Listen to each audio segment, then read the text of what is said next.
Hey everyone, I actually filmed this clip a little over 2 weeks ago. We were paddling on Flagstaff Lake in western Maine, having put in at the town of Stratton. There's a really nice boat launch there that's part of the Northern Forest Canoe Trail. And to change things up a little bit, we decided we would go explore a little bit of the Dead River. Now, the Dead River flows from the west to the east, meeting up with the Kennebec River, and actually the north and the south branches of the Dead River meet up in the middle of what is present-day Flagstaff Lake. And certainly the western mountains of Maine, like any other part of the state, are just absolutely beautiful, and today was no different. And one of the absolute amazing things is just, with hardly any wind today, everything was nice and calm, just a few little ripples on the water, making for very smooth paddle.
Flagstaff Lake, as we know it today, is actually a man-made lake. The original lake still exists, but back in 1950, the gates of the newly constructed Long Falls Dam were closed, and that began flooding the valley that forms the present-day lake.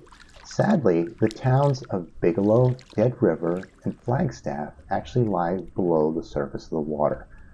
These towns were once small western Maine towns, and in the early part of the 20th century, Central Maine Power Company began buying up property and homes, and the residents began moving away from these towns as part of the dam construction.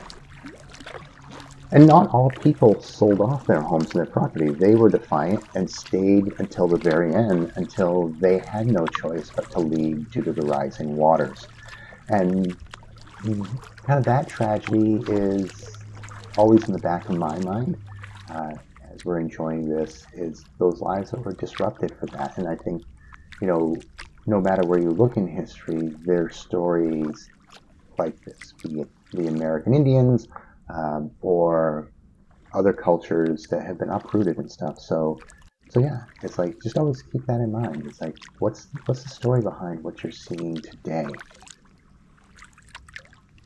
If you'd like to learn a little bit more about the history of Flagstaff Lake, check out Maine's northwesternmountains.com and the lost towns of Western Maine information that they have there. Again, it's a very interesting story. Going a few hundred years earlier, before the closing of the gates of the Long Falls Dam, uh, in the September of 1775, during the early part of the American Revolutionary War, Benedict Arnold, before he was known as a trader, actually led an army of Continentals up the Kennebec River here in Maine. They portaged across land to reach the Dead River and continued on to attack the British Army that was in Quebec at the time. Now, ultimately, the expedition was a military failure, uh, but legend has it that Flagstaff got its name from the flagstaff that was left behind at one of the encampments on the Flagstaff Lake as it appeared in the 1700s.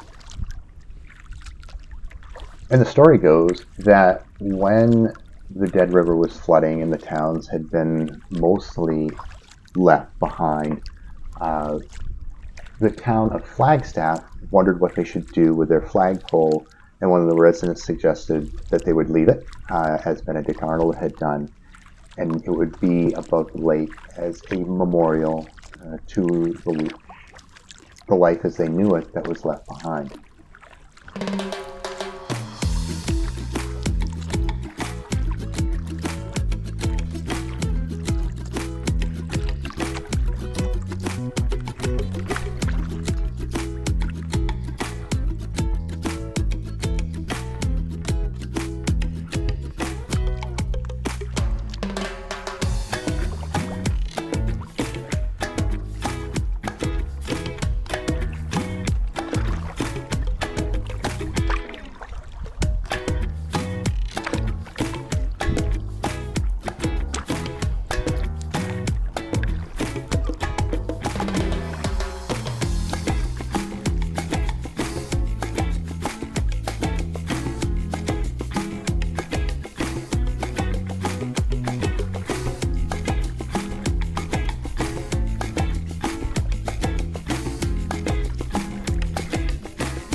As this panel is wrapping up and we're approaching the boat landing in Stratton, I just wanted to take a moment to say thank you if you stuck around this long to watch the video.